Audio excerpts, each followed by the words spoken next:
Hi guys, आज आम्ही पणजी मेल्ले आसा कोकोनट ट्री रोड.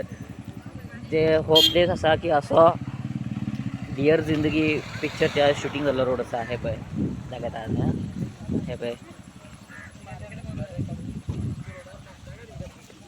हांव आनी म्हाजे फ्रेंड शूटिंग करताले कॅमेरा शूट. हे पळय आनंद आनी तो महेश सावंत मेंढो.